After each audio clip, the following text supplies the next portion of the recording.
When I saw my husband standing in the hallway with my suitcase half open, my heart skipped a beat, not from fear of discovery, but from the realization of what he might see.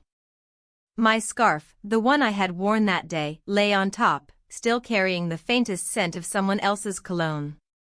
His hand hovered over it, uncertain, almost trembling. He wasn't rummaging with anger, not yet. He was searching, as if he knew there was something there to find, something that would confirm the unease he had been nursing for weeks. I stood frozen in the doorway, the sound of rain against the window sharp in my ears, and watched his face shift, confusion, suspicion, calculation. "Is this yours?" he asked, holding it up, his voice flat, but his eyes scanning me like they had never seen me before. I nodded too quickly, and in that rushed movement, I felt my entire story begin to unravel. There were things I had buried deep, moments I had convinced myself were harmless, until they weren't. 3 months ago, I made a choice that cracked open everything I thought I knew about myself. Before I tell you about the scarf, before I explain why his voice felt like both a question and an accusation, let me tell you how it all began, because nothing about this happened overnight, and nothing about it was simple. It started quietly, the way some storms do, not with a clap of thunder, but with a barely noticeable shift in the air. When he moved in, there was no announcement, no grand family discussion. Just a text from my husband in the middle of the day, * Dad's staying with us for a while. * That was all it said. No context, no end date. By the time I returned home, there were boxes stacked in the hallway and the guest room door half open, the edge of an unfamiliar coat draped over a chair. His scent hit me before his voice did, a mix of aftershave and something subtler, older, like tobacco that hadn't been smoked in years but lingered in the fibers of his clothes. I stood in the kitchen that night, stirring pasta that I knew no one really wanted, listening to the low hum of their voices in the living room. It felt strange, almost intrusive, hearing my husband laugh with his father, a laugh that hadn't echoed in this house for months. I watched them from the doorway for a moment, my hands resting on the counter, and I felt like an extra in my own life. The first days blurred together in a haze of new routines. He was careful, polite, almost overly so, washing his own dishes, offering to take out the trash, insisting on making the morning coffee. "I don't want to be a burden," he said once, his voice warm, reassuring, but there was an unspoken truth beneath it. He already was a burden, not because of who he was, but because of what his presence stirred. The mornings changed. I found myself sharing the kitchen with him while my husband left earlier and earlier for work.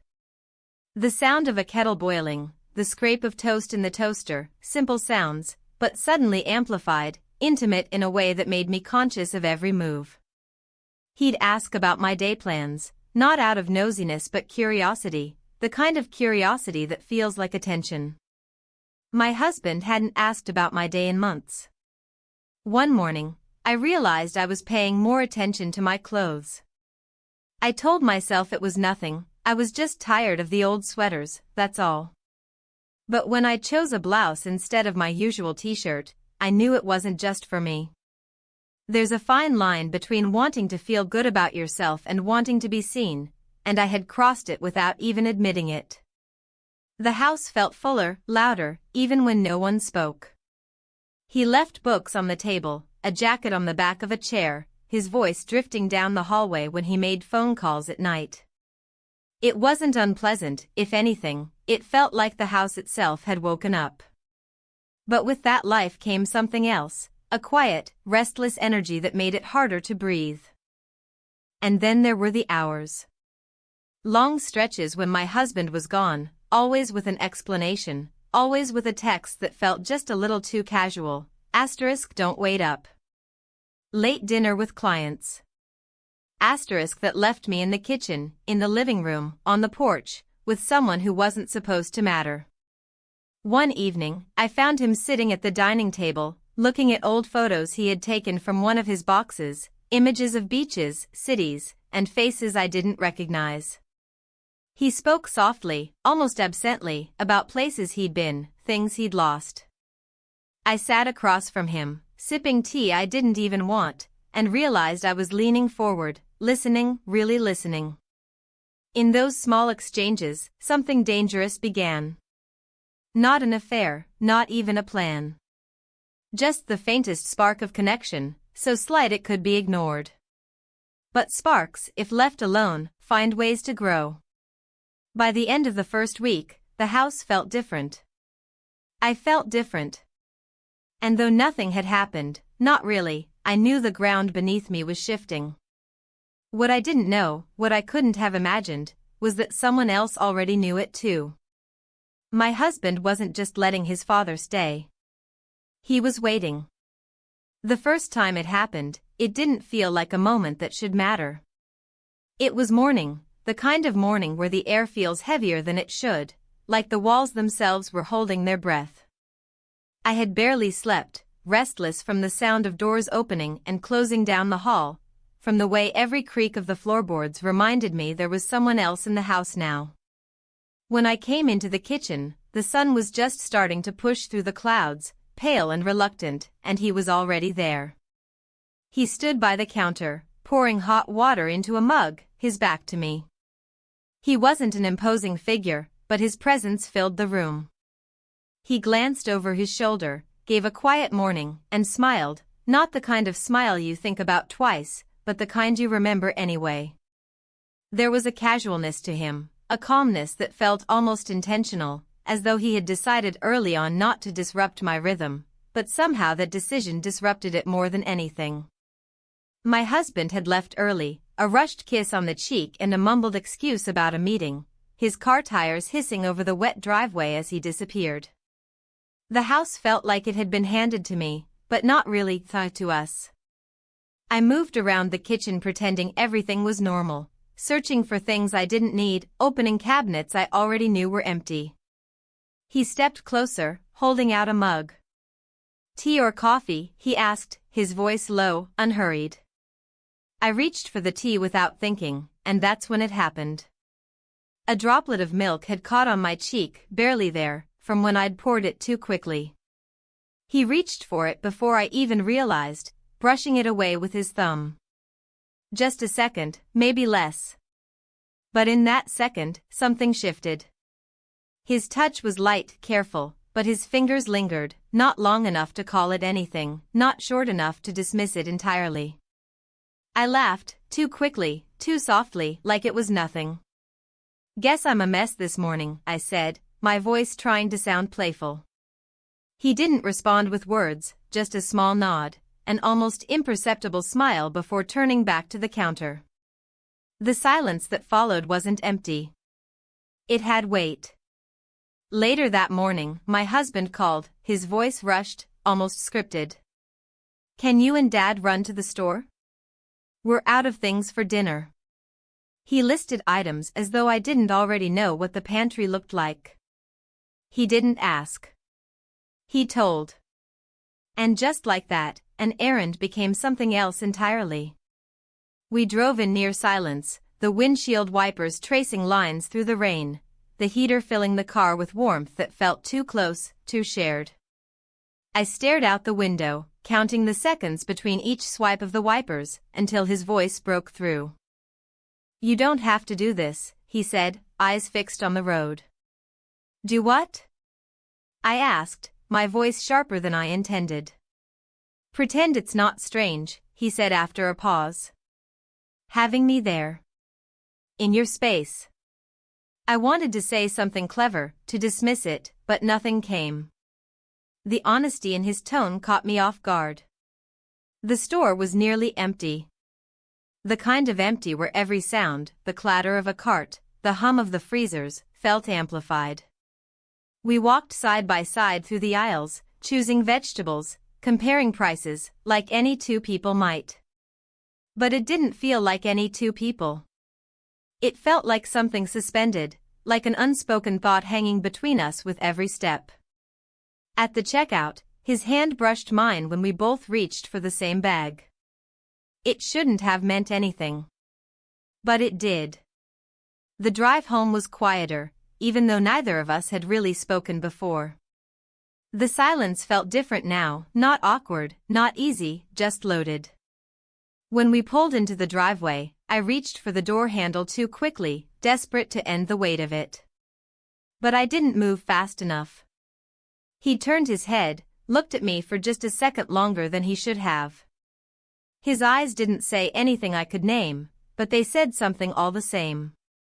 And before I could think, before I could even remind myself of every reason why this shouldn't happen, we kissed. We didn't speak after. Not in the driveway. Not when we carried the bags into the kitchen.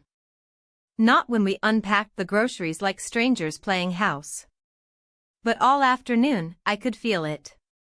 The echo of it. The shape of it. It wasn't a kiss like in the movies, and it wasn't a kiss that belonged to two people who didn't know what they were doing. It was a quiet thing, almost accidental, but there was no undoing it. I told myself, as I folded dish towels and wiped the counter for the third time, that it was nothing. A moment. A mistake. But by evening, I already knew that wasn't true.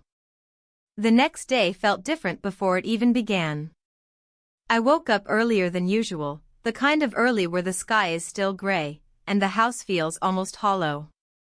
But there was no quietness to it anymore, just the sense of something unsettled lingering in the air, like a curtain that had been pulled aside and couldn't be drawn back again. I moved through the motions of the morning, making coffee, loading the dishwasher, all the ordinary tasks that should have grounded me. But every movement felt strangely performative, as if I were trying to prove to myself that nothing had changed. Except everything had. The kiss from the day before hovered over me like a shadow, no matter how I tried to push it away. I told myself it didn't mean anything, that it had been a mistake, a moment born of proximity and awkwardness. But as I buttered toast that I didn't really want to eat, my mind betrayed me, looping back to the brief press of his lips, the warmth that hadn't faded, the fact that I hadn't pulled away as fast as I should have. I heard footsteps in the hallway before I saw him. The sound was becoming familiar now, the measured tread, the pause at the doorway. He stepped into the kitchen carrying a mug, his hair still damp from a shower. He looked ordinary, calm, exactly as he always did. And maybe that was what unnerved me the most, he wasn't acting like someone who had crossed a line. "Morning," he said simply, and his voice carried no weight, no hint of what had happened. He poured himself coffee, sat at the table, and flipped open the newspaper as though we hadn't changed the air between us forever the day before. His composure made me restless. I wanted to ask him what it meant, why it happened, if he thought about it too. But the words stayed locked behind my teeth. Instead, I wiped the already clean counter, rearranged the fruit bowl, anything to keep my hands busy. When my husband appeared briefly, already dressed for work, his routine felt almost jarringly normal. He kissed me on the cheek, barely glancing at me, then mentioned a long day ahead, lots of calls, probably late. He grabbed his keys, nodded toward his father with the same casualness, and was gone. And just like that, it was the two of us again. The house had become a strange stage, every room felt too small, every shared space too intimate. I busied myself with chores that didn't need doing.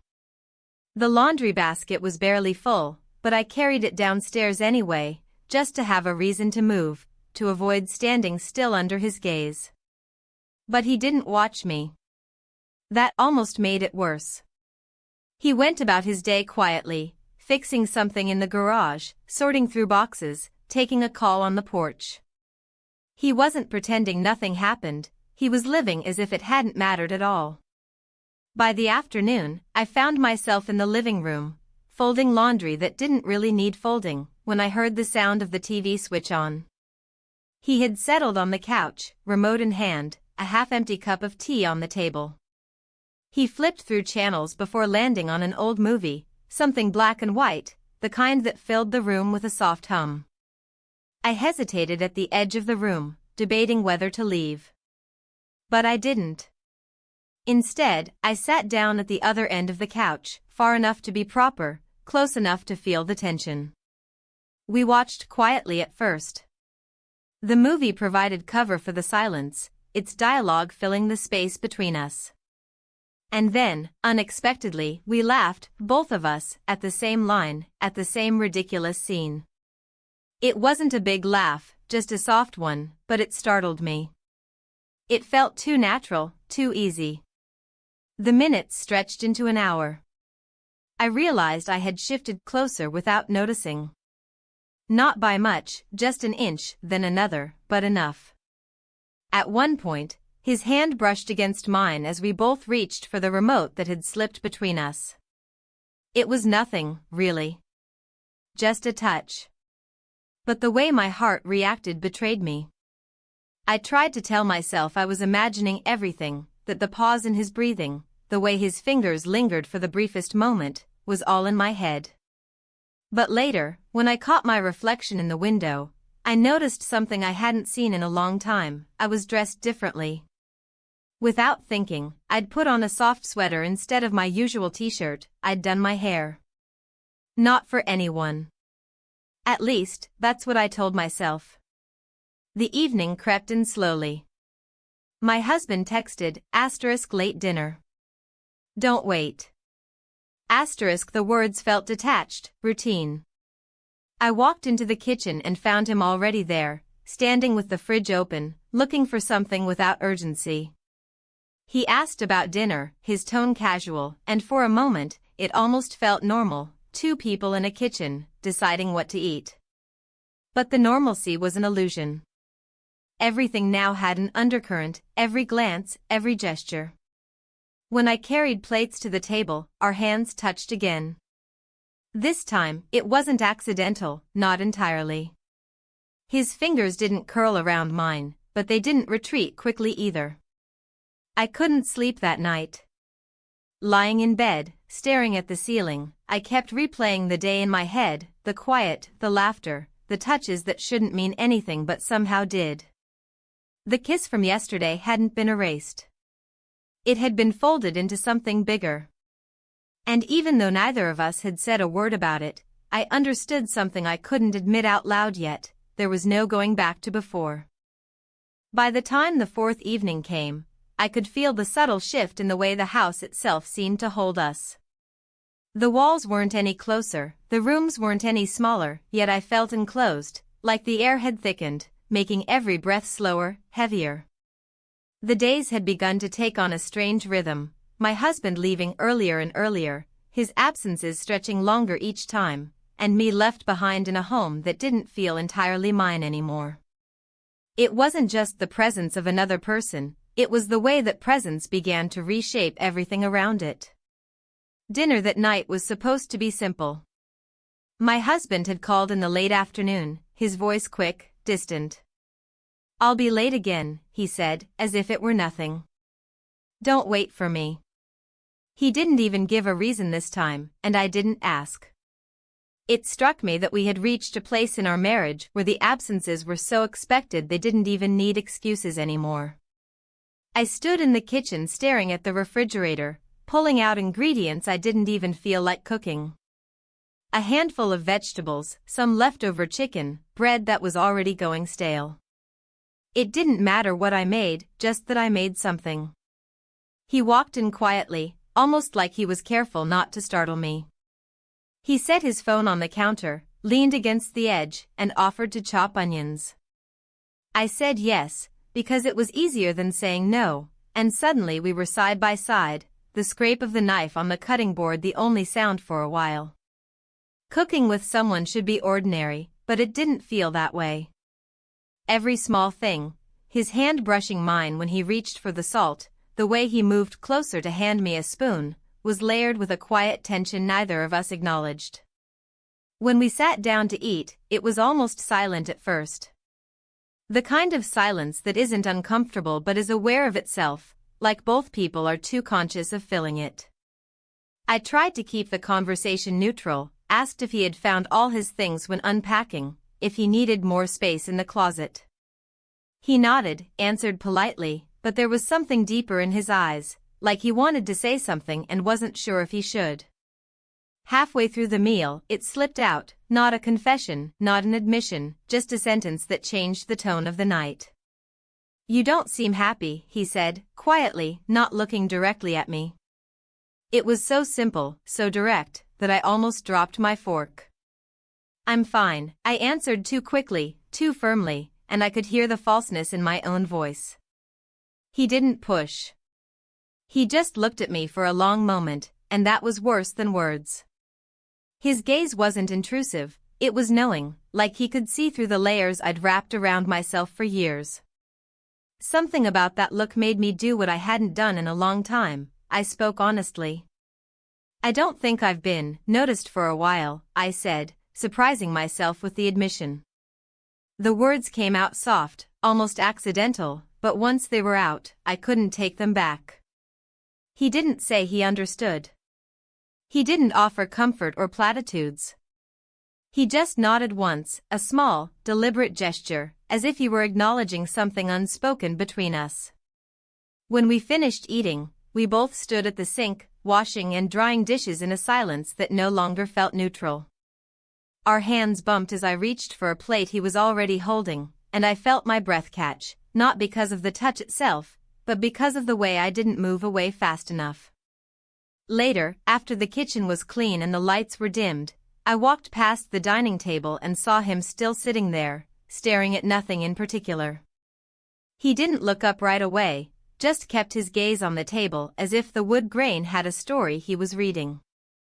When his eyes finally met mine, it wasn't dramatic, but there was a heaviness there. "You deserve more than this," he said softly, almost as if he hadn't meant to speak out loud. I didn't ask what he meant by this. I didn't have to. That sentence stayed with me all night, long after he'd gone to his room and I'd gone to mine. It looped in my head as I lay awake, staring into the dark, listening to the distant creak of the house settling. It wasn't the kind of statement you could shrug off. It was the kind that burrows under your skin, that makes you wonder if maybe he wasn't just talking about dinner, or the silence at the table, or the empty seat where my husband should have been.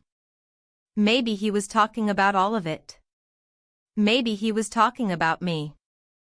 And for the first time in a long while, I felt the sting of being seen. The rain had been steady all morning, the kind that seemed to blur the edges of the world outside the windows, turning everything gray and slow. The house felt smaller on days like this, its walls closing in, the air heavy with dampness. I moved through the rooms aimlessly, picking things up and setting them down again, folding laundry that wasn't even wrinkled, trying to make myself believe there was nothing different about today. But there was. I woke up thinking about what he'd said the night before, those few words, so simple, but too sharp to ignore. Asterisk, "You deserve more than this." Asterisk, they had stayed in my head like an echo, looping until I almost wished he hadn't said them. It's easier to live with absence when you don't name it. But he had named it, and now I couldn't pretend not to see it. My husband had left before sunrise, his usual hurried goodbye barely more than a shadow of contact. He'd mentioned some meeting, some late lunch, his words slipping past me like water off glass. The absence no longer surprised me. What surprised me was how little he seemed to notice me at all, how easy it was for him to walk out the door without looking back. By the time the power flickered, it was almost a relief to have something tangible break the monotony. The lights dimmed, then blinked out for a second before humming back on. I froze, holding a half-folded towel, listening to the low hum of the house returning to life. He came into the kitchen a few minutes later, carrying a flashlight he hadn't needed, smiling faintly. "Just in case," he said, setting it on the counter. It was such a small gesture, but it felt larger than it should have, like someone had noticed the flicker of the lights, the weight of the rain, the unsettled quiet. We ended up in the living room, him with a book in his hand, me pretending to read a magazine I couldn't focus on. The rain tapped at the windows, a slow, steady rhythm. The sound filled the silence between us, but it didn't mask it. By late afternoon, the rain deepened. The house felt darker, the rooms dim even with the lights on. I made tea, more out of habit than desire, the steam curling in the air. When I carried 2 cups to the living room, he looked up, surprised for a moment, then smiled, not the wide smile of someone caught off guard, but the quiet kind, the kind that says thank you without words. I set his cup on the table, and for a moment, I stayed there, standing too close. He reached for the tea at the same time I shifted the cup, and our hands brushed. It should have been nothing. It was the kind of accidental contact you forget instantly. But I didn't forget. Neither did he. There was no conversation about it. No pause, no awkward apology. But the air shifted, the same way it had before. Later, I found myself standing in the doorway of the guest room, a place I had barely looked at since he'd moved in. The room was tidy, his things neatly stacked, his jacket folded on a chair. I told myself I was only there to bring him another blanket, it was getting colder, after all. He looked up when I stepped inside, his expression unreadable for a moment before softening.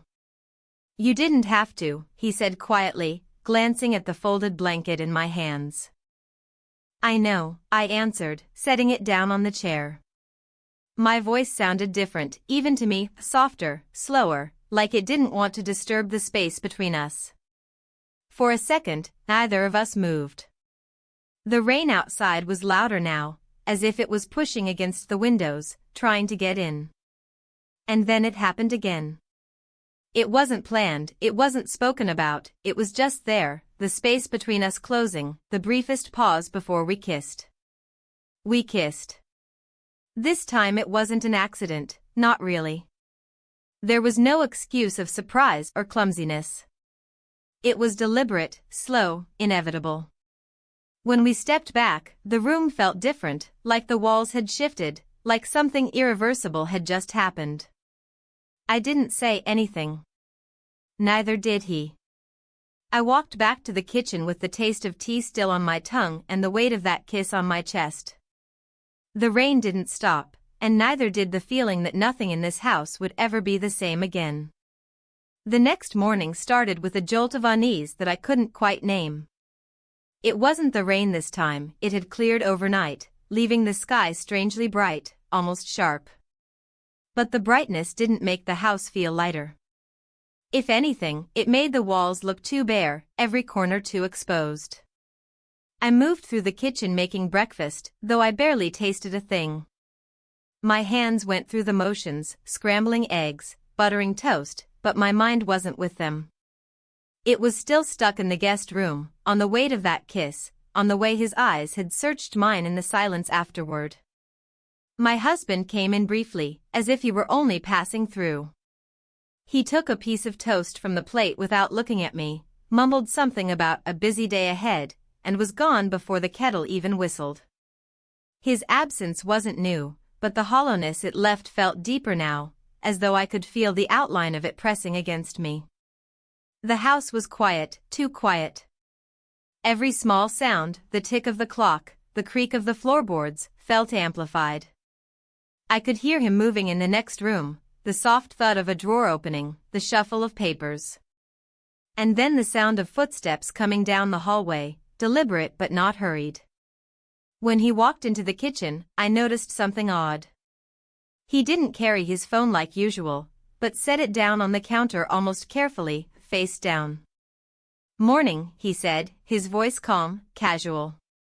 He poured himself coffee, moved around me like he always did, but something in his movements felt deliberate. I glanced at the phone, not because I cared, but because it was there, the screen dark. Something about the way he'd set it down stuck with me. Later, when I was wiping the counter, I noticed the phone again, but now the screen was faintly glowing, a small red light blinking near the corner. At first I thought it was nothing, some notification or low battery signal. But then I realized the screen wasn't locked. The voice recorder app was open. My breath caught, just for a moment. I didn't touch it. I didn't say anything. But the image of that blinking red dot etched itself into my mind.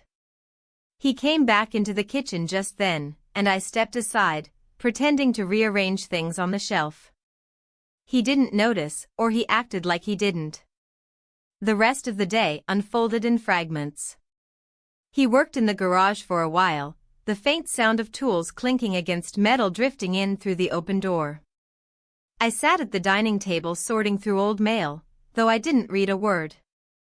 Every so often, I'd glance at the counter where the phone had been, wondering if it had been there for me to notice. By afternoon, my husband returned unexpectedly early. The sound of his car in the driveway startled me. I dropped a spoon I'd been holding, the clatter loud against the tile. He walked in, smiling too casually, his eyes scanning the room. "Forgot some papers," he said, almost as an afterthought. He kissed me lightly on the cheek, but his eyes weren't really on me. They were sweeping the room, noticing the cups on the table, the open window, the phone still on the counter. The air felt thick again, the kind of thick that made it hard to breathe evenly. He left as quickly as he'd come, but the unease stayed. By evening, I felt like every step I took made a sound too loud, every word I spoke echoed too much. He tried to ease it, in his own way.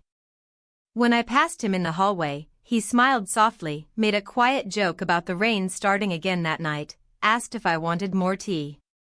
Little gestures, harmless on their own. But layered on top of what had already happened, they carried weight. I found myself sitting in the living room, staring out the window, my fingers tapping against my knee without meaning to. The phone. The blinking red light. Did he know I'd seen it? Was I meant to see it? That night, lying in bed, the silence felt louder than any storm. I could hear every creak of the house, every distant sound. For the first time since he had moved in, I wondered if I wasn't the only one feeling trapped.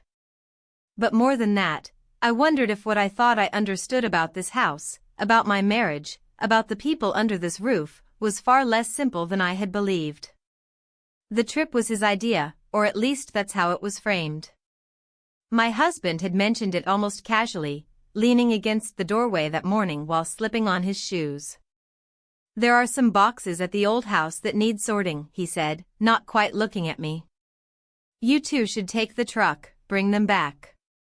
It sounded simple enough. Mundane, even. But the way he said it made something inside me tighten, as though the words had been chosen carefully, as though he knew exactly what he was suggesting. By mid-morning, we were on the road. The highway stretched ahead, long and gray, lined with leafless trees swaying in a cold wind. I sat in the passenger seat, my hands folded in my lap, trying to focus on the landscape instead of the quiet that filled the cab of the truck. He drove without hurry, his hands steady on the wheel, his eyes fixed on the road. Every so often, he'd glance at me, not long enough to linger, but enough that I felt it.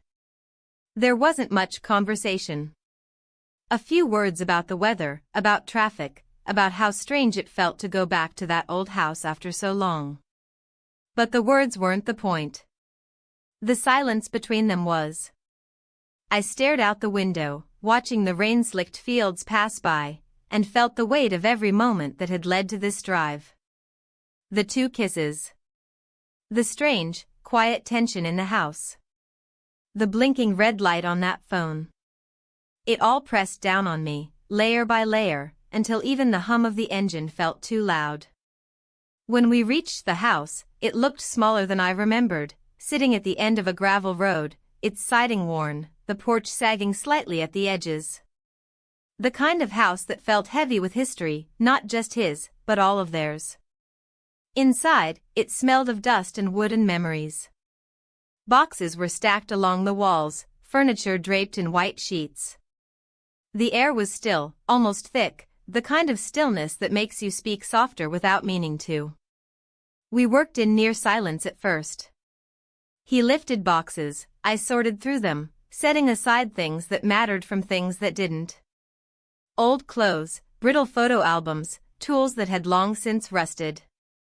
Every so often, we'd exchange a few words, our voices echoing slightly in the empty rooms.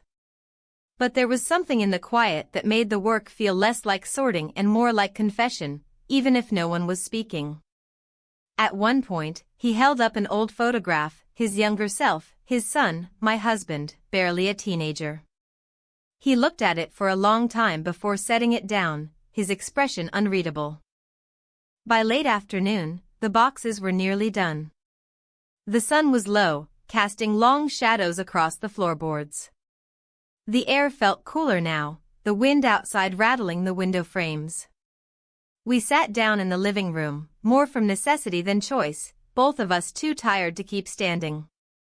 The furniture, still covered in sheets, gave the room an almost ghostly look. For a while, neither of us spoke. The house creaked in the wind, the only sound between us. I don't know who moved first. Maybe it was both of us, maybe it was neither. But the space between us closed, inch by inch, until there was no space left. We spent the night together. The moment wasn't loud, it wasn't chaotic, it was quiet, deliberate, almost inevitable. There were no words that could undo it, and none were spoken to try. When morning came, the house felt different. Or maybe it was me who felt different. The light through the windows was pale, almost cold. We packed the boxes into the truck without talking much, our movements careful, deliberate. On the drive back, the silence was thicker than before. There was no pretending now. Not for me. Not for him. And maybe not for my husband either, because the more I thought about that trip, the more I wondered if he had known exactly what would happen when he suggested it. The ride home from the old house was unlike any other drive we had taken together. The truck was packed, the boxes stacked neatly in the back, and yet the weight that pressed on us felt heavier than anything we had carried. Neither of us spoke much, and when we did, it was practical, an observation about the road, a question about whether one of the boxes might shift if we hit a bump. But beneath the practicality was silence that wasn't empty, it was dense, almost suffocating. I stared out the window most of the way, watching the sky turn from pale gray to a muted dusk. My reflection stared back at me in the glass, and for the first time since we left that house, I forced myself to see it. My hair was out of place from the night before, my eyes looked tired, but it wasn't the kind of tired sleep could fix. It was the look of someone who had crossed a line, someone who knew there was no way to step back over it. When we pulled into the driveway, the house looked exactly as it always did, quiet, still, the porch light flickering the way it sometimes did when the wiring acted up. But stepping out of the truck, I felt it differently. The walls seemed taller, the windows sharper, as though the house itself knew something had changed. He carried one of the heavier boxes into the hallway, setting it down with care, while I followed behind with a smaller one. The sound of the door shutting behind us felt louder than usual, almost final. Inside, the air smelled faintly of coffee and detergent, as if my husband had been there earlier, straightening things up. That thought alone made my chest tighten. The first thing I saw was his jacket, draped over the back of a chair. He was home. He came into the hallway just as I was setting the box down, his voice unervingly calm. "You're back," he said, not a question, just a statement. "Yes," I answered, though the word felt heavier than it should. He looked at the boxes stacked along the wall, then at the two of us, his gaze moving between us in a way that made the space feel unbearably tight. There was no accusation in his voice, not yet, but there was something colder, an observation, perhaps, or something sharper, like he was filing the moment away. Dinner that night was quiet, but not the kind of quiet that comes from tiredness. It was the kind that tastes of unsaid words, the kind where every clink of a fork feels like it might shatter the room. I sat at the table, feeling the weight of both men across from me, the man I had married, and the man whose presence had turned my life sideways. My husband's eyes were calm, almost too calm, like still water that hides an undertow. He asked simple questions, about the boxes, about whether we had found everything, and each one felt like it had another meaning behind it. I answered as plainly as I could, keeping my tone level, careful. Later, after the dishes were washed and stacked, after the lights in the kitchen were turned down low, the quiet didn't fade. It followed me down the hallway, into every room, into the space of my own thoughts. He passed me once in the hallway, the man who wasn't supposed to mean anything. He didn't say anything, and neither did I, but our eyes met for just a second too long. A second was all it took to remind me of everything that had happened and everything we hadn't said about it. I found myself lying awake in bed that night, staring at the ceiling, the sound of the house settling around me. I could hear my husband in the other room, the quiet rhythm of him moving things around, and I wondered if he was simply restless, or if he was listening, piecing together a story he already half knew. The night felt endless.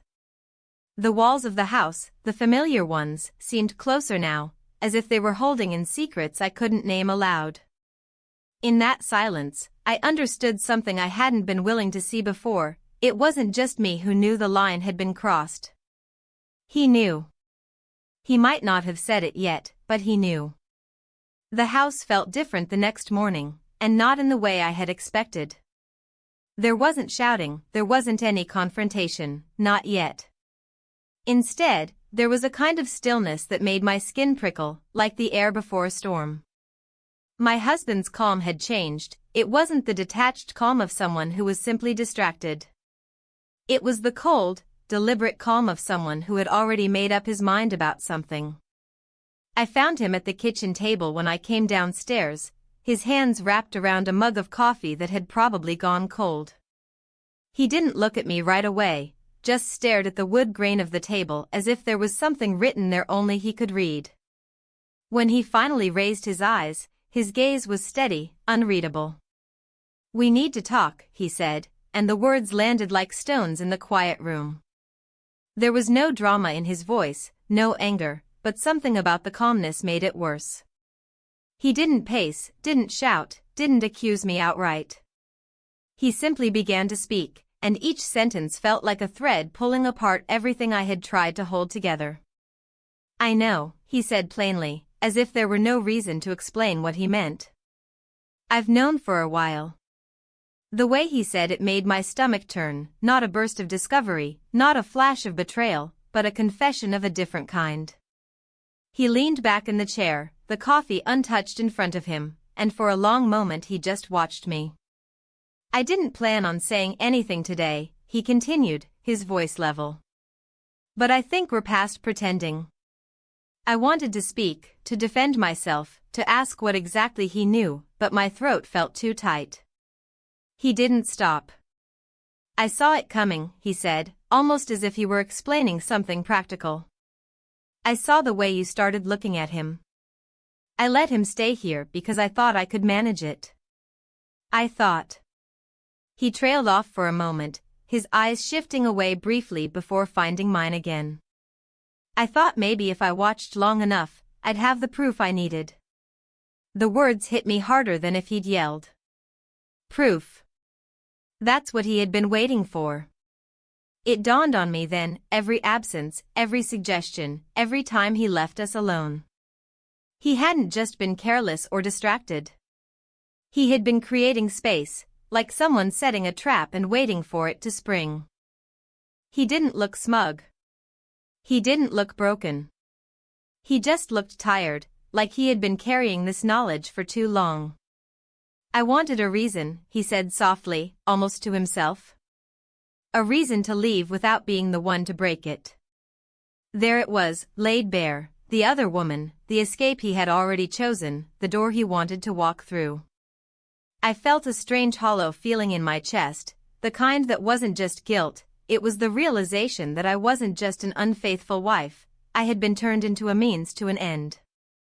He stood up then, his movements calm, deliberate. He walked to the counter, picked up his keys, then paused, his back to me for a long moment. "You don't have to explain anything," he said finally. "Not to me. Not anymore." And with that, he left the room. The sound of the front door closing was soft, but it felt like it echoed through every corner of the house. I stood there for what felt like hours, the weight of his words settling over me like dust. He knew. He had always known. And he had been waiting, not for me to come clean, not for me to stop, but for me to give him what he wanted, an exit. The guilt I felt wasn't just for what I had done.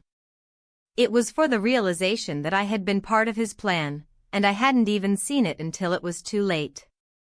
The morning after his words, the house felt hollow in a way I hadn't known was possible. It wasn't simply quiet, it was emptied of something fundamental, like a room after furniture has been moved out, leaving only marks on the floor where it once sat. I stood in the kitchen holding a mug of tea I never drank, watching the steam fade into the still air, feeling the weight of a life that had already shifted beneath my feet. His jacket wasn't on the chair anymore. His shoes weren't by the door. My husband had left early, not for work, not for errands, he had simply left. There was no note, no explanation, just the absence of him in every corner, and yet it was the most complete explanation of all. I walked through the house slowly, like I might discover something if I moved quietly enough. The hallway smelled faintly of detergent and the last meal we'd shared. The guest room door stood ajar, the bed made too neatly, as if trying to erase all signs of the nights that had unraveled everything. He was packing when I found him. Not my husband, the man who had been living here, the man whose presence had started as an inconvenience and become something I couldn't name anymore. He folded shirts carefully into a suitcase that already looked too small, his movements methodical, restrained, like someone who didn't want to break anything else by accident. He didn't turn when I stepped into the doorway. "I should go," he said quietly, his voice carrying across the room without needing to be louder. There wasn't anger in it, or even sadness, just an exhausted acceptance. I wanted to say something, ask him not to, ask him to explain, ask him anything, but the words felt clumsy in my mouth. Instead, I stood there and watched him tuck another shirt into the corner of the case, smooth it flat, zip the suitcase with a finality that made my chest ache. When he finally looked up, his expression was unreadable, the same way it had been the day he moved in. "This wasn't supposed to happen," he said, not as an excuse, not even as an apology, just a truth. I nodded because I couldn't deny it. None of this had been supposed to happen, and yet it had, and that made the truth heavier than any apology could have. He lifted the suitcase, hesitated for a moment, then set it down again, as though there was one more thing he should say but couldn't find the words for. "I'm sorry," he said at last, though it was clear the apology wasn't enough to cover all the things it needed to. I watched him carry the suitcase down the hallway, heard the faint scrape of the zipper against the doorframe, the sound of the front door opening, then closing behind him. The house didn't just feel empty after that, it felt hollowed out. I stood in the living room staring at the spot where his suitcase had rested, and for the first time in days, I let the silence settle without trying to fill it. The hours blurred after that. My husband didn't come home. Not that night, not the next morning. He didn't call. He didn't send a message. By evening, I found myself in the bedroom, sitting on the edge of the bed that felt too big, staring at the space where his pillow should have been. The truth landed slowly, piece by piece, until it was too solid to ignore. He wasn't coming back. Not to this house. Not to me. I walked to the mirror and stared at my reflection longer than I meant to. The woman looking back wasn't someone I fully recognized. She looked older, though not in the way of years, older in the way of someone who had carried too much weight for too long. I thought about the last few months, about how it had started with boxes in the hallway and a polite offer of coffee, about how easy it had been to convince myself that nothing had changed, even as everything was changing. I thought about the way I had told myself there were lines I wouldn't cross, and then how quickly those lines blurred when the space between two people shrank just enough. I thought about the way my husband had known, long before I did, that all of this was inevitable. And then I thought about what came next. The house was quiet now, but not peaceful. The kind of quiet that waits for something to fill it. I didn't know if I would ever be able to. For the first time, I understood that there wouldn't be a clean ending, no sudden moment when it all wrapped up neatly. There would just be this. The sound of my own breath in a house that had been a home once. The weight of choices I couldn't undo. And the empty space of a life I would have to rebuild, piece by piece, with no one to blame but myself.